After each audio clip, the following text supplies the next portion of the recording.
মতিউর রহমান রেন্টু লিখেছেন ১৯৮১ সালে শেখ হাসিনা দেশে ফেরার পর জিল্লুর রহমান তার স্ত্রী আইভি রহমানকে নিয়ে শেখ হাসিনাকে দেখতে গিয়েছিলেন। আইভিকে দেখেই তেলে বেগুনে জ্বলে উঠেছিলেন শেখ হাসিনা। হাসিনা আইভিকে উদ্দেশ্য করে বলেছিলেন, আমার মাকে একদিনও শান্তিতে থাকতে দেননি, এখন আবার কেন এসেছেন? এ সময় জিল্লুর রহমান চোখ টিপে আইভি রহমানকে চলে যেতে বললে আইভি রহমান সেখান থেকে সরে যান। মূল ঘটনা হলো, শেখ হাসিনার মা ফজিলাতুন্নেসা আইভি রহমানের সাথে শেখ মুজিবকে সন্দেহ করতেন, যে বিষয়টি নিয়ে মাঝে মধ্যেই পরিবারে ঝগড়াঝাটিও হতো। কিন্তু এত কিছুর পরও শেখ মুজিবের সবসময় আইভি রহমানের প্রতি ছিল একটা বিশেষ ভালোবাসার দৃষ্টি। অনেকেই বলে থাকেন, আইভি রহমানকে খুশি করতে ১৯৬৯ সালে শেখ মুজিব যুব মহিলা লীগ নামে নতুন আওয়ামী লীগের শাখা প্রতিষ্ঠা করেছিলেন, যে কারণে আইভি রহমানের মতো আনাড়ি একজন রাজনীতিবিদকে প্রথম কমিটির অর্গানাইজিং সেক্রেটারি পদ দিয়ে নূরজাহান মোর্শেদদের মতো অভিজ্ঞ রাজনীতিবিদদের পাশে বসার সুযোগ করে দিয়েছিলেন, যে বিষয়টা ওই সময়ের অনেক রাজনীতিবিদদের চোখেই দৃষ্টিকটু মনে হয়েছিল। যে কারণে আইভি রহমানের মৃত্যুতে পৈশাচিক আনন্দ উপভোগ করেছিলেন শেখ হাসিনা। কত নিখুঁতভাবে ভয়ঙ্কর এই হামলার ছক সাজানো হয়েছিল সেটা পরিষ্কার করতে আওয়ামী লীগ চায়নি। এর কারণ, পুলিশ যদি আগে থেকেই জানতো যে আওয়ামী লীগ কার্যালয়ের সামনেই সমাবেশ অনুষ্ঠিত হবে, তাহলে তারা পর্যাপ্ত নিরাপত্তার ব্যবস্থা করতে পারত। কিন্তু পুলিশ যতক্ষণে দেখল নেতাকর্মীরা সবাই মুক্তাঙ্গন খালি করে দলীয় কার্যালয়ের দিকে ছুটে যাচ্ছেন, ততক্ষণে শতভাগ নিরাপত্তা নিশ্চিত করার সময় শেষ হয়ে যায়। আইনশৃঙ্খলা বাহিনী যেন নিরাপত্তা নিশ্চিতের সুযোগ না পায়, এটাই ছিল তৎক্ষণিক স্থান পরিবর্তনের মূল কারণ। মুক্তাঙ্গনে আওয়ামী লীগের ২১শে আগস্টে গ্রেনেড হামলা হয়, ওইটার যে জনসভাটা হওয়ার কথা ছিল, এইখানে এটা সেটা হওয়ার কথা ছিল। আগস্ট থেকে এক প্লাটুন ফোর্স মোতায়েন ছিল সকাল ৯টা থেকে, যাতে এখানে কোনো ধরনের সাবভার্সিভ কোনো কাজ কারবার কেউ করতে না পারে। কোনো পিয়ার জামায়াত করে দেখার একদম সময় নেই। প্রথম আলো ডেইলি স্টারের পাশে যে দাঁড়াবে তার বিরুদ্ধেই লড়াই চলবে। যে বাংলাদেশে মতিউর, আনিসুল, টিপু সুলতান আর মহিউদ্দিনরা মুক্ত বাতাসে থাকবে, সেই বাংলাদেশ কখনোই স্বাধীন থাকতে পারে না। সুযোগ পেলেই তারা আবারও এই পতাকাকে খামচে ধরবে, সেই সুযোগ যেন আর কখনোই না পায়। উঠছে তখন গাড়িতে গুলি, ওরা কোনোভাবেই যাতে স্কেপ করতে না পারে। শেখ হাসিনা এবং কিছু গণমাধ্যমের বক্তব্য অনুযায়ী আওয়ামী লীগকে নেতৃত্ব শূন্য করতে চালানো হয়েছিল এই হামলা। হামলাকারীরা শেখ হাসিনাকে মারতে এতটাই বদ্ধপরিকর ছিল যে শেখ হাসিনা নিজেকে বাঁচানোর জন্য যখন দৌড়ে গাড়িতে উঠছিলেন, তখনও তার উপর গুলি চালানো হয়েছিল। যেই গুলির দাগ তার ব্যবহৃত মার্সিডিজ গাড়িতে লেগে থাকার দাবিও করেছিল আওয়ামী লীগ। ভাগ্যক্রমে হাসিনাকে মারতে না পারলেও হাসিনার লোকজনের উপর চরম নির্যাতন চালানো হয়েছিল, এমনকি লাশ নিতেও নাকি বাধা দিয়েছিল তৎকালীন বিএনপি জামায়াত জোট সরকার। তারা ধর্মের কথা বলে, অথচ আজকে লাশগুলি তারা দিচ্ছে না জানাজা পড়তে। বিএনপি জামায়াত সরকার নাকি এতটাই নৃশংস ছিল যে আহত আওয়ামী লীগের নেতাকর্মীদেরকে হাসপাতালে চিকিৎসা পর্যন্ত নিতে বাধা দিয়েছিল। এই গ্রেনেড কোথা থেকে এলো, কিভাবে ফুটলো, এবং এই জিনিসগুলি বিশেষভাবে তদন্ত হওয়া উচিত। এর বাইরেও এই ঘটনাকে কেন্দ্র করে যে মামলা হয়েছিল, সেই মামলাতেও জজ মিয়া নাটক সাজানোর চেষ্টা করেছিল বিএনপি জামায়াত সরকার। ২১শে আগস্টে গ্রেনেড হামলা ফুটেজ দেখাইছে, তো যদি এইভাবে স্বীকারোক্তি না দেস, মার্ডার কেসের মামলা দেখায়, তাহলে আমরা খরচ পাই দেওয়া। এতক্ষণ ধরে ২১শে আগস্ট গ্রেনেড হামলা নিয়ে যে বর্ণনা শুনছিলেন, তা হলো আওয়ামী লীগের আওতায় আনতে হবে। আমরা প্রথম আলো বন্ধ করতে চাই না। সাংবাদিকতার নামে যারা হাজার হাজার মানুষের জীবন নিয়ে খেলেছে, তাদের বিচার চাই এবং সেটা করতে হবে। বিএনপি সরকার বেগম খালেদার নেতৃত্বে তার এই ঘটনার কোনো তদন্ত করতে দেয়নি, বিচার তো দূরের কথা, বরং তারা এই ঘটনাকে উল্টো মুখে প্রচার চালিয়ে এর সব দায় আওয়ামী লীগের উপরে দেওয়ার চেষ্টা করেছিল। শুধু আওয়ামী লীগ না, একই সঙ্গে আমাদের প্রতিবেশী ভারতকে জড়ানোর চেষ্টা করা হয়েছিল। এতক্ষণ অনুসন্ধানে যা দেখানো হলো, চলুন কিছুক্ষণের জন্য তা ভুলে যাই। মনে করুন প্রথম আলোর সাংবাদিকেরা জজ মিয়ার পরিবারকে কিছুই শিখিয়ে দেয়নি। জজ মিয়ার বোন এবং মা যা বলেছেন, প্রথম আলো হুবহু সেটাই তুলে ধরেছেন, এবং সেই সংবাদের উপর বিশ্বাস করেই আদালত জজ মিয়াকে মামলা থেকে অব্যাহতি দিয়েছেন। গল্পটা যদি এখানেই শেষ হয়ে যেত তাহলে সমস্যা ছিল না, কিন্তু এই গল্পের পরের অংশ চরম নিষ্ঠুর, অমানবিক। প্রথম আলোর উদ্দেশ্য শুধুই জজ মিয়াকে ছাড়িয়ে আনা নয়, তাদের উদ্দেশ্য ছিল ভারতকে বাঁচানো আর জিয়া পরিবার সহ বিএনপির শীর্ষ নেতাদের জঙ্গি বানিয়ে তাদেরকে ফাঁসিতে ঝুলানো। জজ মিয়াদেরকে বাঁচানোর পর শুরু হয় ইতিহাসের জঘন্যতম মিথ্যাচার। বিএনপিকে নিশ্চিহ্ন করে দেওয়ার সে অভিযানে প্রথম আলো অনেক দূরে গিয়েছিল। একের পর এক প্রথম আলো সংবাদ ছেপেছে, আর সরকার প্রথম আলোর ইচ্ছে মতোই তদন্ত করে বিচারিক হত্যাকাণ্ডের পথ সুগম করেছে। কথিত সেই বিচারের নামে নির্বিচারে মামলার আসামি করা হয়েছে তারেক রহমান, লুৎফুজ্জামান বাবর, আব্দুস সালাম পিন্টু, মেজর জেনারেল রেজ্জাকুল হায়দার, আব্দুর রহিম সহ এক ঝাঁক দেশপ্রেমিক মানুষদেরকে, যারা জীবন বাজি রেখে ভারতের হাত থেকে বাংলাদেশকে বাঁচাতে চেয়েছিল। 2018 সালের 10 অক্টোবর দিনটি ছিল প্রথম আলোর বিজয়ের দিন। তাদের দীর্ঘ 14 বছরের ষড়যন্ত্রের ফসল ওই দিন ঘরে উঠেছিল। 21 আগস্ট গ্রেনেড হামলা মামলার রায়ে 19 জন নিরীহ মানুষকে ফাঁসি, 19 জনের যাবজ্জীবন হবার পৈশাচিক আনন্দে প্রথম আলোর আনিসুল হক লিখেছিলেন ইতিহাসের দায়মোচনের রায়। বিচারিক হত্যাকাণ্ডকে কাব্যিক আবেগঘন লেখনির মাধ্যমে মানুষের জীবন নিয়ে তামাশা করেছিল প্রথম আলোর আনিসুল হক। একটু চিন্তা করতে পারেন, 5ই আগস্ট যদি দেশ স্বাধীন না হতো তাহলে প্রতিটি মানুষেরই ফাঁসি কার্যকর করা হতো। অনুসন্ধানের দ্বিতীয় পর্বে আপনাদেরকে দেখাবো বিচারের নামে তামাশা করে কিভাবে নিরীহ এতগুলো মানুষের গলায় ফাঁসির দড়ি পরানোর ব্যবস্থা করেছিল প্রথম আলো। তবে প্রথম পর্ব শেষ করবার আগে কিছু প্রশ্ন করবার খুব ইচ্ছে করছে। আমাদের আজকের অনুসন্ধানের পর আপনারা কি মনে করেন প্রথম আলোর ওইসব সাংবাদিকদেরকে বিচার দিয়েছেন? মির্জা ফখরুল সামনে বিএনপি ক্ষমতা এলে আবারও লুটপাট করবে, এটা চোখ বন্ধ করে বলে দিতে পারি। আবার যদি কখনো আওয়ামী লীগ ক্ষমতায় আসে তারপরেও ফখরুলের কিছুই হবে না, কারণ সেই পথটাও তিনি আগে ভাগে খোলা রেখেছেন। শেখ মুজিবুর রহমানের যে মূর্তিটা ছিল সেই মূর্তিকে দড়ি বেঁধে টেনে ইঁচড়ে ফেলে দিই। তিনি তো আমাদের নেতা ছিলেন, খারাপ লেগেছে। মাত্র 2 বান্ডেল টাকার জন্য মির্জা ফখরুল যেভাবে প্রথম আলোর 5 এটেছে, আর কিছু টাকা দিলে এরা দেশকেও বিক্রি করে দিতে পারে। অতএব মির্জা ফখরুলের মতো দুর্নীতিবাজ, ভারতীয় দালালদের মতো যেসব রাজনীতিবিদ প্রথম আলো ডেইলি স্টারের পাশে দাঁড়াবে, তাদেরকেও এদেশের মানুষ শত্রু হিসেবেই চিহ্নিত করবে। কে নিরাপত্তা বিঘ্নিত ঘটাতে না পারে এই জন্য সিকিউর করা ছিল পুরোটাই। ওনারা কাউকে না জানিয়ে, পুলিশকে না জানিয়ে চেঞ্জ করলো, তখন তো ধরেন একটা উল্টাপাল্টা কিছু একটা হয়ে গেল। সেটা আসলে ওনাদের নেতার হত্যাকাণ্ডের সব ইতিহাস তুলে ধরে স্বজন হারানোর কি ব্যথা তা বোঝানোর চেষ্টা করে থাকেন। কিন্তু 21 আগস্ট সমাবেশে শেখ হাসিনার বক্তব্যটি ছিল স্মরণকালের সবচেয়ে সংক্ষিপ্ত একটি বক্তব্য। 18 থেকে 20 মিনিটের একটি বক্তব্য পেশ করার আগে শেখ হাসিনা যে ভাষণ দিয়েছিলেন তা ছিল খুবই অগোছালো, এবং তার শারীরিক ভাষা দেখে মনে হচ্ছিল কিছু একটার জন্য তিনি অপেক্ষা করছিলেন। মজার বিষয় হলো, গ্রেনেড হামলাকারী এতটাই হাসিনার প্রতি অনুগত যে গ্রেনেড ছুঁড়ে মারার আগে শেখ হাসিনার পুরো বক্তব্য শেষ করার সুযোগ দিয়েছিলেন। অথচ সাধারণত এই ধরনের হামলাগুলো বক্তব্যের মাঝামাঝি ঘটে থাকে। শেখ হাসিনার বক্তব্যের পর যে হামলা চালানো হলো তার আঘাতে প্রাণ গেল 24 জনের। অথচ কি অবাক, একজন কেন্দ্রীয় নেতাও মারা যায়নি এত বড় হামলার ঘটনায়। প্রশিক্ষণপ্রাপ্ত হামলাকারী প্রায় ডজনখানি গ্রেনেড ছুঁড়ে মারলেও একটি গ্রেনেডও তার ট্রাকের উপরে ছুটতে পারেননি। পুলিশের তদন্তে মোট 11টি বিস্ফোরণের চিত্র দেখানো হয়েছে। আমাদের হাতে আসা পুলিশের আঁকা সেই ম্যাপে দেখা যায় সমাবেশে ব্যবহৃত ঢাকা মেট্রো ট 11-30-98 নম্বরের ট্রাকটির আশেপাশে মোট 11টি বিস্ফোরণের ঘটনা ঘটেছিল। পুলিশের ওই প্রতিবেদনের প্রতিটি জায়গায় যতবার গ্রেনেড শব্দটি লেখা হয়েছে ততবার গ্রেনেডের পাশে বোমা শব্দটি ব্যবহার করা হয়েছে। গ্রেনেড শব্দটি লিখতে গিয়ে কেন বারবার এখানে বলে দিল কি যে ওনাকে আবার কে মারতে যাবে, কিন্তু নিজেই গ্রেনেড নিয়ে গেছে, মানে আমি গ্রেনেড নিয়ে নিজে আত্মহত্যা করতে গিয়েছি। 21 আগস্টের রহস্যময় কথিত গ্রেনেড হামলাকে নিয়ে এভাবেই আওয়ামী লীগ পরিকল্পিতভাবে গুজব ছড়াতে থাকে।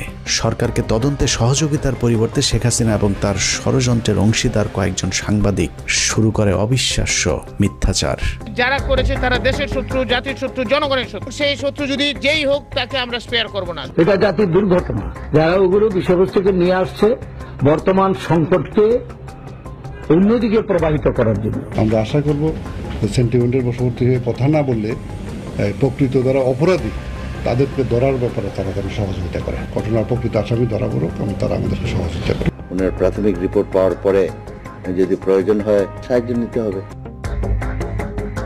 আওয়ামী লীগের পক্ষ থেকে বলা হয়েছিল তৎকালীন বিএনপি সরকার নাকি আওয়ামী লীগের আহত কর্মীদেরকে চিকিৎসা দিতেও বাধা দিয়েছিলেন। প্রধানমন্ত্রী বেগম খালেদা জিয়া হাসপাতালের আইসিইউতে আইভি রহমান ও তারেক সিদ্দিকীকে দেখতে যান। বাস্তবতা হলো প্রধানমন্ত্রী খালেদা জিয়া গ্রেনেড হামলার পর নিচে হাসপাতালে গিয়ে আহতদের চিকিৎসার খোঁজ খবর নিয়েছিল এবং খালেদা জিয়া হাসপাতালগুলোকে নির্দেশ দিয়েছিলেন সর্বোচ্চ চিকিৎসা সেবা নিশ্চিত করবার।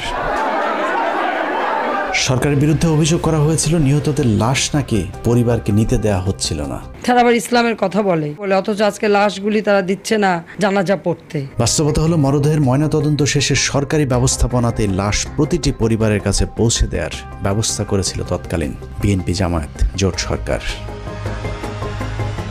বিভিন্ন গণমাধ্যমে বলা হয়েছিল ঘটনার পর তড়িঘড়ি করে গ্রেনেডগুলো ধ্বংস করে দেয়া হয়। সাইদ খোকনের একটি বক্তব্য শুনে আসব। আমার প্রয়াত পিতা তার নির্দেশে আমি একটি বার্তা নেত্রীকে পৌঁছে দিয়েছিলাম। সম্ভাব্য হামলা চূড়ান্ত হয়েছে। সাইদ খোকনের বাবা হামলার খবরটা ঠিকই জেনেছিলেন, কিন্তু সেই হামলাটা যে শেখ হাসিনাকে হত্যার জন্য নয় সেটা সাইদ খোকনের বাবা জানতেন না। তবে শেখ হাসিনা ঠিকই জানতেন কি ঘটতে যাচ্ছে 21শে আগস্ট, যে কারণে সাইদকে সেদিন শেখ হাসিনা বলেছিলেন এত ভয় করলে কি রাজনীতি চলে। সাহসী শেখ হাসিনা এত গুরুত্বপূর্ণ খবরটি সরকারকেও জানায়নি, এমনকি নিজের দলের নেতাকর্মীদেরকেও জানাতে বারণ করেছিলেন সাইদ খোকন এবং তার বাবা মেয়র হানিফকে। নেত্রীকে বললাম যে কোনো মুহূর্তে যে কোনো ঘটনা ঘটে যেতে পারে। বললেন যে এত ভয় পেলে রাজনীতি হবে না, এত ভয় পেলে কি রাজনীতি হয়, হেসে বললেন আমাকে। মেয়র হানিফের ছেলে সাইদ খোকন শেখ হাসিনাকে সেদিন যত তথ্য জানিয়েছিলেন তার মধ্যে সবচেয়ে গুরুত্বপূর্ণ তথ্য হলো শেখ হাসিনার উপর হামলার জন্য যে টিমকে দায়িত্ব দেওয়া হয়েছিল সেই টিমটি কোনো এক জায়গা থেকে এরই মধ্যে ঢাকায় পৌঁছে গিয়েছেন। সম্ভাব্য হামলা চূড়ান্ত হয়েছে। সূত্র মতে হামলাকারী ঢাকার ভেতরে চলে এসেছে। সুনির্দিষ্টভাবে হামলাকারী ঢাকা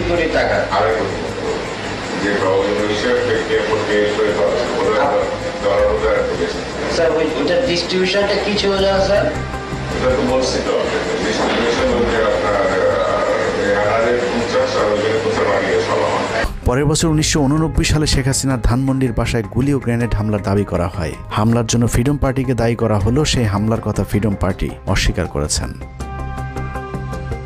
1991 সালের একটি উপনির্বাচনে ঢাকার গ্রিন রোডের পরিবার পরিকল্পনা কেন্দ্রে ভোট দিতে গেলে তার উপর সন্ত্রাসীরা গুলি চালায়। সেখানে বোমার বিস্ফোরণও ঘটানো হয়, কিন্তু শেখ হাসিনা সেখানেও অক্ষত ছিলেন। 1994 সালের 20 সেপ্টেম্বর ঈশ্বরদী রেল স্টেশনে শেখ হাসিনাকে বহনকারী রেলগাড়িতে কথিত গুলির ঘটনা ঘটে, সেখানেও শেখ হাসিনাকে মারতে পারেনি হামলাকারীরা। 1995 সালের 7 ডিসেম্বর রাসেল স্কোয়ারের পাশে সমাবেশে ভাষণ দেওয়ার সময় আরেক দফা গুলি এবং বোমার ঘটনা ঘটে, কিন্তু শেখ হাসিনার ড্যাশও ছিঁড়তে পারেনি হামলাকারীরা। 2003 সালে যে স্থানে গ্রেনেড হামলা চালানো হয়েছিল একই স্থানে 1996 সালের 7 মার্চ উপলক্ষে সমাবেশে শেখ হাসিনার বক্তৃতার ঠিক পরপর মাইক্রোবাস থেকে বোমা এবং এলোপাতারি গুলি চালানো হয়েছিল। এতে 20 জন আহত হয়, কিন্তু শেখ হাসিনার আশপাশে যারা ছিলেন তাদের আশপাশেও গুলি কিংবা বোমার চিহ্নও যায়নি। 1997 সালে প্রধানমন্ত্রী শেখ হাসিনা ও তার পুত্র কন্যা সহ 31 জনকে হত্যার জন্য পুরস্কার ঘোষণা করে ইমেল পাঠিয়েছিলেন শোয়েব চৌধুরী নামে জনৈক এক ব্যবসায়ী। সেই ঘটনাকেও শেখ হাসিনাকে একটি হত্যা চেষ্টা বলে মার্চ 9 2002 সালের সাতক্ষীরায় পরপর দুবার 2004, 2007, 11, 2014 এবং 2015 সালে শেখ হাসিনাকে মারার গাঁজাখুরি গল্প সাজিয়ে নিজেকে জনপ্রিয় করবার চেষ্টা চালায় শেখ হাসিনা। তবে বারবার চেষ্টা চালালেও শেখ হাসিনার সেই বিশ্বস্ত হামলাকারীরা যে তার কোনো ক্ষতি করবে না সেই বিশ্বাস তার বরাবরই ছিল, যে কারণে সাইদ খোকনকে হাসিনা নির্ভয়ে বলেছিলেন ভয় পাবার কিছু নেই। বললেন যে এত ভয় পেলে রাজনীতি হবে না, এত ভয় পেলে কি রাজনীতি হয়, হেসে বললেন আমাকে। অভয় দেয়া হলেও শেখ হাসিনার সেই রক্তের হোলি খেলায় প্রাণ গিয়েছিল 24 জনের, কিন্তু হামলাকারীদেরকে এমনভাবে প্রশিক্ষণ দেওয়া হয়েছিল যেন শেখ হাসিনার বিন্দু মাত্র কোনো ক্ষতি না হয়, যে বিষয়টি তৎকালীন গোয়েন্দা সংস্থার কর্মকর্তাদের তদন্তেও উঠে এসেছিল। 164 বলছে যে একটা গ্রিনেড যাতে ইয়েতে না পড়ে, মঞ্চে না পড়ে, মঞ্চে মানে ওই ট্রাকে না পড়ে। এবং আরো দুজন যে আছে যারা মুকুল টুকুলের ওদের জয়ের লোক, তারাও বলছে যে কোনো ক্রমে যাতে মঞ্চে যাতে একটা গ্রেনেড না পড়ে। এটা কিন্তু ওদের তিনজনের কথা। কার কার জবানবন্দিতে এটা বলছে? তিনজনই বলছে, জর্জ মিয়া বলছে, শফিক আর হলো রানা। 21শে আগস্ট নিয়ে আওয়ামী লীগের আরেকটি মিথ্যাচার হলো বিএনপি সরকার নাকি কোনো মামলা, তদন্ত কিংবা আলামত জব্দের কোনো কাজই করেননি। বাস্তবতা হলো 21শে আগস্টের ঘটনার ঠিক পরদিন খালেদা জিয়ার নির্দেশে একটি বিচার বিভাগীয় তদন্ত কমিশন গঠন করেছিল। বিচারপতি জয়নুল আবদিন কমিশনকে দায়িত্ব দেওয়া হয় মামলাটির তদন্তপূর্বক প্রতিবেদন দাখিলের। 1 মাস 10 দিনের অক্লান্ত পরিশ্রমে 162 পৃষ্ঠার যে প্রতিবেদন জয়নুল আবেদিন জমা দিয়েছিলেন সেটি যদি ঠিকঠাক মতো অনুসরণ করা হয় তাহলে 21শে আগস্ট গ্রেনেড হামলার মূল ঘটনা বেরিয়ে আসবে। দীর্ঘ সেই প্রতিবেদনের একটি পর্যায়ে বলা হয়েছে, কমিশনের সংগৃহীত তথ্য প্রমাণ সন্দেহাতীতভাবে ইঙ্গিত করে 2004 সালের 21শে আগস্টের ভয়াবহ গ্রেনেড হামলার পেছনে একটি শক্তিশালী বিদেশি গোয়েন্দা সংস্থা জড়িত ছিল। শক্তিশালী বিদেশি গোয়েন্দা সংস্থার নাম আসতেই ভারত আন্দাজ করতে পারে কি ঘটতে যাচ্ছে। তারপরেই শুরু হয় বিচারপতি জয়নুল আবদিনের উপর ভারতের অব্যাহত চাপ। দেশপ্রেমিক একজন বিচারকের দুর্নীতির মিথ্যা অভিযোগ, জীবনের হুমকি থেকে শুরু করে এমন কোনো মানসিক চাপ নেই যা তার বিরুদ্ধে প্রয়োগ করা হয়নি। ভারতের অব্যাহত চাপের পরেও 21শে আগস্ট নিয়ে স্বচ্ছ তদন্ত চলতে থাকায় সব গোমর ফাঁস হয়ে যাবার আশঙ্কা দেখা দেয়। আর তাতেই প্রথম আলোকে মাঠে নামায় ভারতকে বাঁচানো সেই লড়াইয়ে প্রথম আলো যা করেছে তার প্রতিটি পদক্ষেপ ছিল ভয়ঙ্কর দেশবিরোধী। 21শে আগস্ট গ্রেনেড হামলা মামলার তদন্ত যেন কোনোভাবেই সঠিক পথে এগোতে না পারে সেজন্য প্রথম আলো তাদের পরীক্ষিত জঙ্গি বিশেষজ্ঞ সাংবাদিক টিপু সুলতান এবং মহিউদ্দিনদেরকে মাঠে নামায়। 21শে আগস্টের তদন্তকে প্রশ্নবিদ্ধ করতে প্রথম আলো মোহাম্মদ জালাল আহমেদ ওরফে জজ মিয়াকে ট্রাম্প কার্ড হিসেবে ব্যবহার করেছে। সেই ট্রাম্প কার্ডই বাংলাদেশকে হারিয়ে জয়ী হয়েছে প্রথম আলো, আওয়ামী লীগ এবং তাদের ত্রাণকর্তা ভারত। প্রথম আলোর ওই ট্রাম্প কার্ডের উপর ভর করে বিএনপি, জামায়াত এবং সর্বোপরি বাংলাদেশের আলেম সমাজের উপরই গেল 15 বছর ধরে চলেছে নির্মম জুলুম, নির্যাতনার গণহত্যা। একটা গণমাধ্যম চাইলে কত ধ্বংসযজ্ঞ চালাতে পারে তার নিকৃষ্ট উদাহরণ 21শে আগস্টের গ্রেনেড হামলা নিয়ে প্রথম আলো যে খেলা করেছে সেটি। নিষ্ঠুর সেই খেলায় 19 জন নিষ্পাপ মানুষের ফাঁসি, 19 জনের যাবজ্জীবন। তৎকালীন স্বরাষ্ট্র প্রতিমন্ত্রী লুৎফুজ্জামান বাবর, তারেক রহমান, আব্দুল সালাম পিন্টু সহ গোয়েন্দা কর্মকর্তা মেজর জেনারেল রেজ্জাকুল হায়দার এবং মেজর জেনারেল আব্দুর রহিমকে নির্মম নির্যাতন করা হয়েছে। এর মধ্যে মেজর জেনারেল আব্দুর রহিমকে জেলখানায় হত্যার অভিযোগ করেছে তার পরিবার। আইসিইউতে ওনার ভেন্টিলেটর মেশিনে অক্সিজেন সাপ্লাই 2 বার বন্ধ করা হয় এবং আমি মনে করি ওনাকে পরিকল্পিতভাবে হত্যা করা হয়েছিল, কারণ উনি রিকভারি করছিলেন। এবং এটার কারণ হিসেবে আমার যেটা মনে হয়, উনি দেশের গোয়েন্দা সংস্থার প্রধান ছিলেন। বাকিদের জীবন থেকেও কেড়ে নেওয়া হয়েছে স্বর্ণালী 15টি বছর। প্রথম আলো কিভাবে এই ধ্বংসযজ্ঞ চালিয়েছে সেটা চলুন একটু দেখা যাক। অনুসন্ধানের এই অংশটুকু অত্যন্ত গুরুত্বপূর্ণ। অনুসন্ধানের এই অংশটুকু মনোযোগ দিয়ে দেখলেই প্রথম আলোর সব ষড়যন্ত্রের মুখোশ উন্মোচিত হয়ে যাবে। আপনারা এতদিন ধরে যে জজ মিয়া নাটকের কথা শুনেছেন সেটা আসলে সত্যিকারের ঘটনা। অন্যদিকে জজ মিয়াকে নিয়ে আসল নাটক সাজিয়েছে প্রথম আলো, যেটাকে আমরা এতদিন সত্যিকারের ঘটনা মনে করেছে। জজ মিয়া আসলে কে, জজ মিয়া নাটক কে সাজিয়েছিল, সেই নাটকের সব চরিত্রের মুখোশ উন্মোচন করতে পারলেই 21শে আগস্ট গ্রেনেড হামলার সব রহস্য পানির মতো পরিষ্কার হয়ে যাবে। আমাদের প্রায় 6 মাসের অনুসন্ধানে বিভিন্ন রাজনীতিবিদ, প্রশাসন, সেনা, পুলিশ, গোয়েন্দা সংস্থার বর্তমান এবং তৎকালীন সময়কার যে কজনের সাথে কথা হয়েছে সকলেই একটি বিষয়ে একমত, 21শে আগস্ট গ্রেনেড হামলার মাস্টার মাইন্ড ভারতীয় গোয়েন্দা সংস্থা র, এবং তাদের হামলার মূল উদ্দেশ্য ছিল বিএনপিকে জঙ্গি দল এবং বাংলাদেশকে জঙ্গি রাষ্ট্র হিসাবে পৃথিবীর কাছে তুলে ধরা। আর আওয়ামী লীগের উদ্দেশ্য ছিল দেশকে অস্থিতিশীল করে তারপর সরকারের পতন ঘটিয়ে ক্ষমতায় যাওয়া। ভারত এবং আওয়ামী লীগের সেই চক্রান্তের প্রথম থেকে শেষ পর্যন্ত প্রথম আলো তাদের ঘনিষ্ঠ সহযোগী হিসাবে কাজ করেছে। 21শে আগস্টের পরদিন প্রথম আলো প্রথম পৃষ্ঠার একটি খবর ছিল জঙ্গি একাধিক সংগঠন গোয়েন্দাদের সন্দেহ তালিকার শীর্ষে।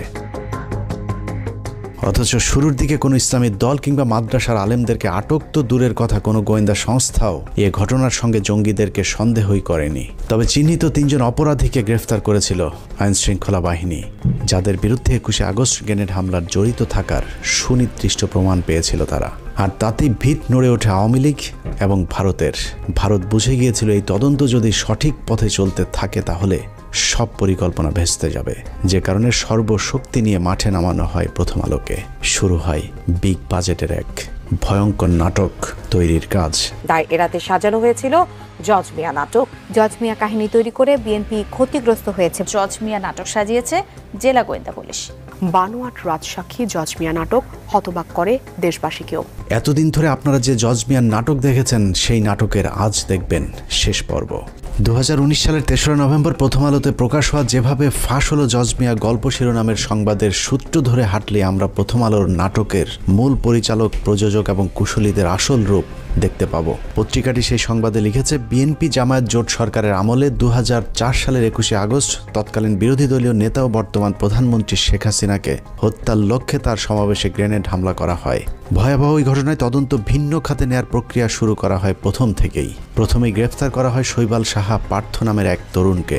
কদিন পর মগবাজার এলাকায় সাবেক ওয়ার্ড কাউন্সিলর ও আওয়ামী লীগ নেতা মোখলেসুর রহমানকে। তাদের ফাঁসাতে না পেরে পরের বছর 2005 সালের 9 জুন নোয়াখালীর সেনবাগ থেকে ধরে আনা হয় জজ মিয়া নামের আরেক যুবককে। স্বীকারোক্তিতে জজ মিয়া বলেছিলেন তিনি আগে কখনো গ্রেনেড দেখেননি, গ্রেনেড ও বোমার মধ্যে পার্থক্য কি সেটাও তিনি জানেন না। 5000 টাকার বিনিময়ে বড় ভাইদের নির্দেশে তিনি অন্যদের সঙ্গে গ্রেনেড গ্রেনেড হামলায় অংশ নেন। ওই বড় ভাইয়েরা হচ্ছেন শীর্ষ সন্ত্রাসী সুব্রত বাইন, জয়, মোল্লা মাসুদ, মুকুল প্রমুখ।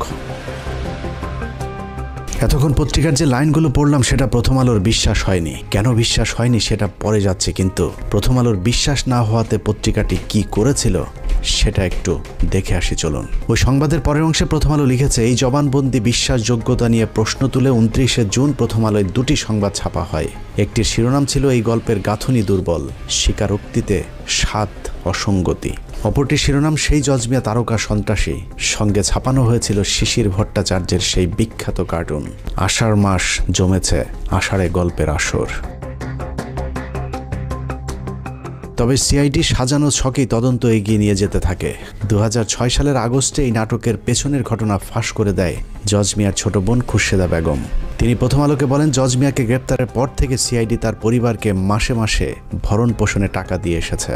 জজ মিয়াকে গ্রেনেড হামলা মামলায় রাজসাক্ষী করতে সিআইডির প্রস্তাবের কথাও ফাঁস করে দেন তিনি। 2006 সালের 21শে আগস্ট প্রথম আলোয় জজ মিয়ার পরিবারকে টাকা দেয় সিআইডি শিরোনামে শীর্ষ প্রতিবেদন ছাপা হয়। এরপর জোট সরকার আর জজ মিয়া গল্প নিয়ে এগোতে পারেনি। প্রথম আলোর এই সংবাদটির তথ্যানুযায়ী 2005 সালের 9 জুন মোহাম্মদ জালাল আহমেদ ওরফে জজ মিয়া আটকের পর মোট 3টি সংবাদ ছাপা হয়। প্রথমটি এই গল্পের গাঁথুনি দুর্বল, স্বীকারোক্তিতে 7 অসঙ্গতি। দ্বিতীয়টি জজ মিয়া তারকা সন্ত্রাসী। এবং তারপরে সিআইডি একই পথে তদন্ত চালিয়ে গেলে 2006 সাল জোট সরকার আর জজ মিয়া গল্প নিয়ে এগোতে পারেনি। অর্থাৎ প্রথম আলো নিজেই স্বীকার করেছে তাদের কারণে জোট সরকার সেই তদন্ত আর এগিয়ে নিয়ে যেতে পারেনি। অনুসন্ধানের এতটুকু করে থেমে গেলে আপনার মনে হবে প্রথম আলোর অনুসন্ধানী সাংবাদিকতার কারণেই পুলিশ আর জজ মিয়াকে নিয়ে তাদের নাটক পরিপূর্ণ করতে পারেনি। কিন্তু ঘটনাটা পুরোই উল্টো। নাটকটা আসলে তৎকালীন বিএনপি জামায়াত জোট সরকার করেনি। নাটকটা করেছিল প্রথম আলোর মতিউর রহমান এবং তার গুজব বাহিনী। জজ মিয়ার ব্যাপারে অনুসন্ধানে নেমে প্রথমেই আমরা খুঁজে বের করি সিআইডি তৎকালীন বিশেষ পুলিশ সুপার রুহুল আমিনকে। 21শে আগস্ট গ্রেনেড হামলার এই মামলার সাথে আপনি সম্পৃক্ত ছিলেন।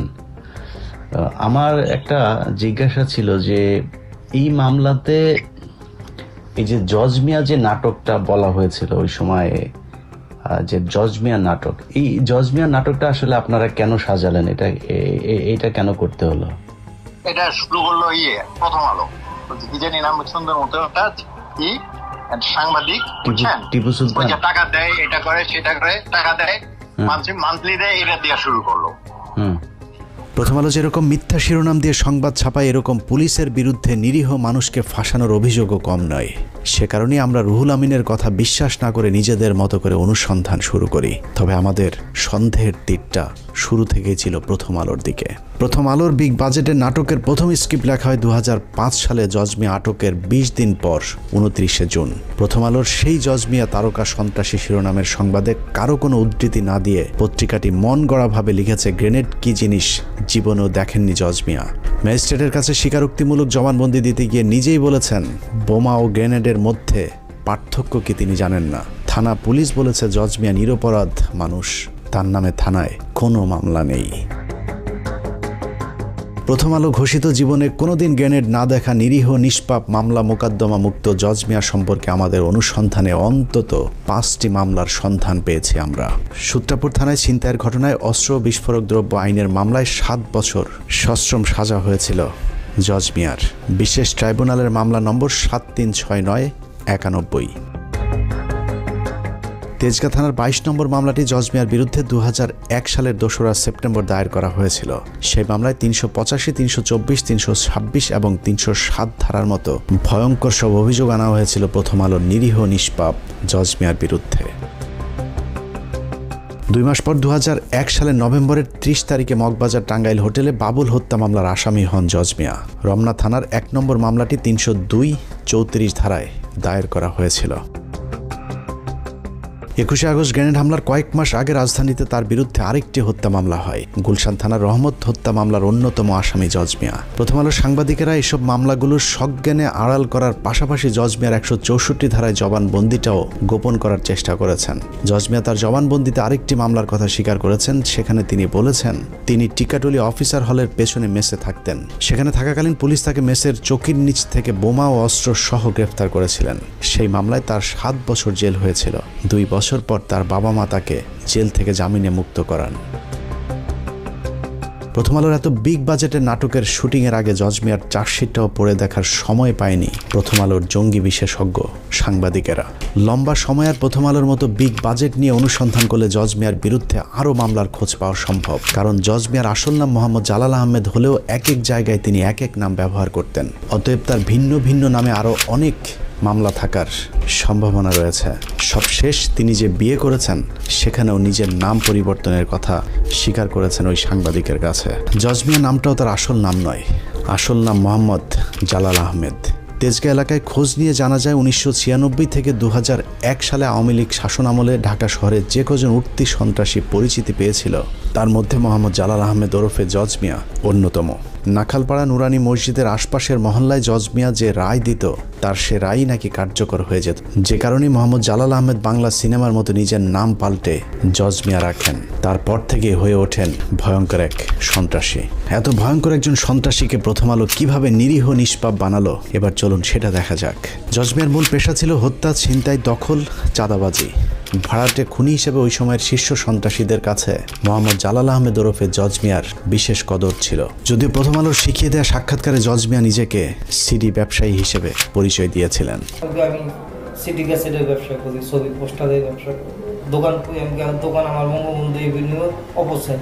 প্রথম আলোর সিডি বিক্রেতা জজ মিয়া যমুনা টিভিতে গিয়ে কিভাবে ফল বিক্রেতা হয়ে যায় এবার সেটা দেখা যাক।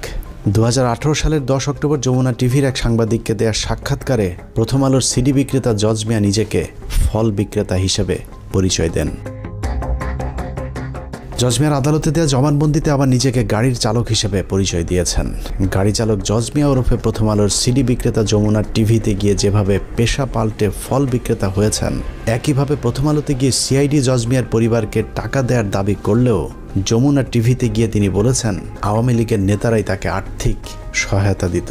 এছাড়া যমুনা টিভিকে দেয়া মোহাম্মদ জালাল আহমেদ